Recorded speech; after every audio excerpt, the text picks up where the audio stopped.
Chegamos com mais uma edição do Panorama, o programa de notícias do Instituto Guaicuí. Trazemos algumas notícias importantes para você que acompanha os processos de reparação dos danos causados pela mineração em Minas, além de outros temas relevantes sobre meio ambiente e direitos humanos. Venha com a gente!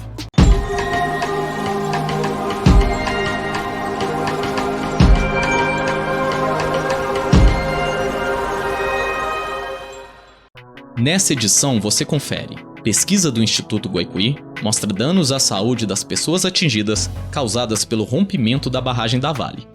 Comunidades ribeirinhas do Rio São Francisco demonstram insegurança sobre o uso da água do rio e apontam diversos prejuízos causados pelo desastre crime no Paraupeba. Os principais atores envolvidos no processo de reparação do desastre crime da Vale.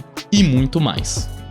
Mais da metade das cidades que mais destruíram a Mata Atlântica entre 2020 e 2021 estão localizadas em Minas Gerais. Junto ao estado mineiro, Bahia, Paraná, Mato Grosso do Sul, Piauí e Pernambuco concentram os 50 municípios que mais desmataram, com 11.275 hectares derrubados, 52% do total, de acordo com o levantamento realizado pela SOS Mata Atlântica.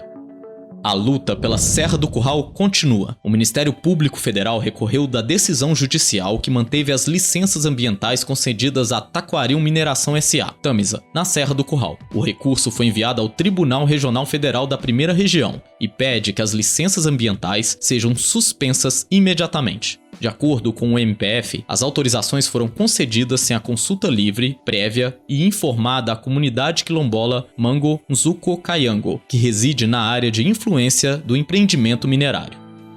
As invasões e garimpos em terras indígenas aumentaram 180% nos últimos anos, aponta o Conselho Indigenista Missionário. Com níveis de violência mais altos já registrados, o Brasil registrou 305 casos de invasão, exploração ilegal e danos a 226 terras indígenas de 22 estados em 2021.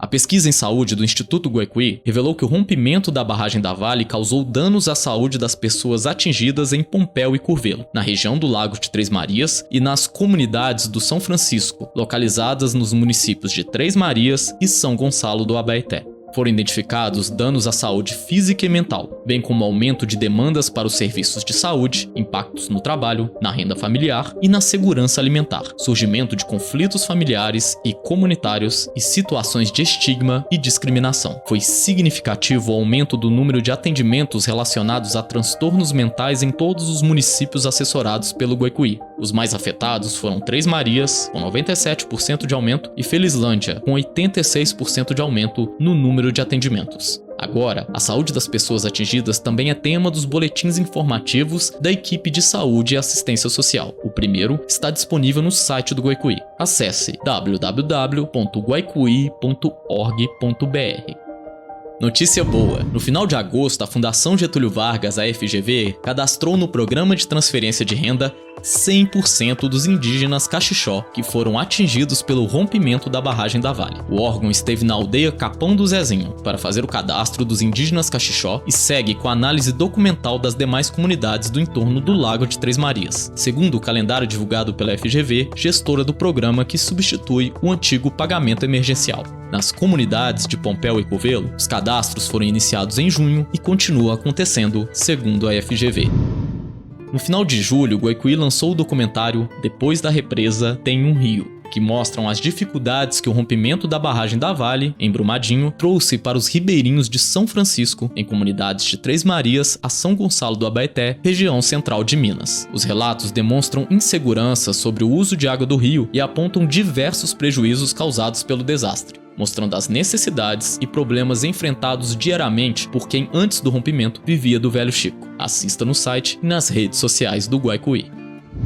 Acompanhada pelas assessorias técnicas independentes, as pessoas atingidas pelo desastre crime da Vale estão construindo coletivamente o sistema de participação. Esse sistema vai garantir a participação e o protagonismo popular no processo de reparação integral dos danos, que visa recompensar as pessoas pelos prejuízos sofridos após o desastre da Vale. A previsão é que a construção do sistema de participação ocorra em 3 etapas, em um período de 3 a 6 meses, seguindo o que foi definido pelas comunidades atingidas.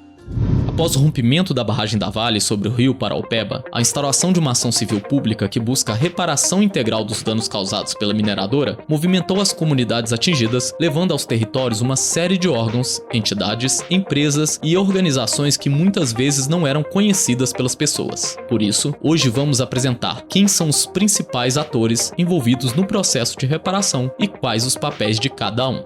Quem é quem nesse processo? Pessoas atingidas.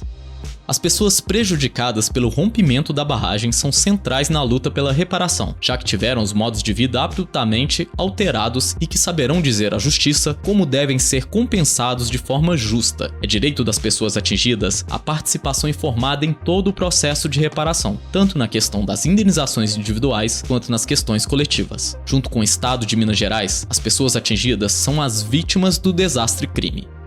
Vale.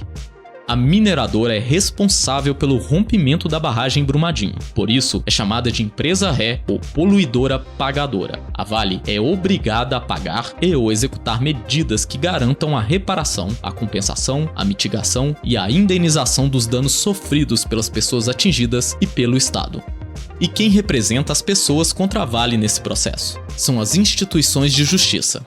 A Defensoria Pública de Minas Gerais, o Ministério Público Estadual e o Ministério Público Federal. No processo de reparação que está em curso, é responsabilidade do Ministério Público e da Defensoria Pública escutar e levar as demandas das pessoas atingidas para o juiz. No caso do desastre-crime da Vale no Paraopeba, cabe às instituições de justiça representar os interesses das pessoas atingidas no processo, além de atuar pela defesa do meio ambiente, pedindo informações, acompanhando perícias e medidas emergenciais, e também dialogando com os outros atores da reparação em nome das comunidades. Junto com o Estado de Minas Gerais, as instituições de justiça formam o Comitê de Comprometentes, que é responsável por diversas definições sobre a reparação de danos coletivos prevista no acordo. Quer conhecer mais sobre esses e outros atores do processo de reparação, como as assessorias técnicas independentes, a Fundação Getúlio Vargas, a UFMG e as outras instituições envolvidas? Acesse o site do Guaicuí e leia a reportagem completa. Ficamos por aqui, mas se você quiser acompanhar essas e outras notícias sobre meio ambiente e direitos humanos com mais profundidade, siga nossos canais digitais. Procure pelo Instituto Guaicuí no Instagram, Facebook, Flickr e YouTube. Até logo!